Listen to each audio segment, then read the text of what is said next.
podcast thing in a sec. It is a common fear is giving your great stuff away.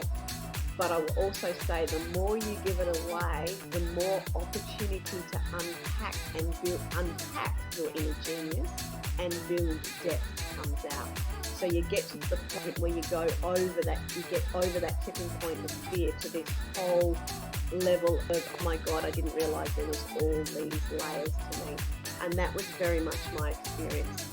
When I first worked with somebody to unpack my inner genius and I didn't know what I wanted, I was in fetal position for 2 days in tears and having a bit because I couldn't think straight because I couldn't read my label sitting inside my jar. He was gracious enough to continue asking my question. I walked away from that for about 8 years and then came back to it and then started unpacking it. And the more you get into unpacking your ideas, what does influence mean to you? What does visibility mean to you? What does compelling content mean? Then you can just go into this flow of creating all sorts of stuff. So allow yourself to give stuff away because through that you'll unpack more stuff.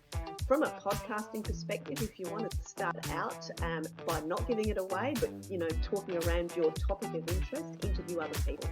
That was the way I started and have remained, and that's a really great way of increasing your visibility, finding content, because through conversations like this, your inner genius just naturally comes out. You're not in a fear space, and you'll actually find your own content through that, and you'll be able to get insight through how your content relates to the person you're interviewing.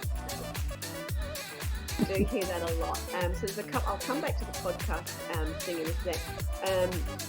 It is a common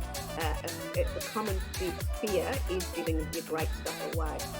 But I will also say the more you give it away, the more opportunity to unpack your inner genius and build depth comes out. So you get to the point where you get over that tipping point of fear to this whole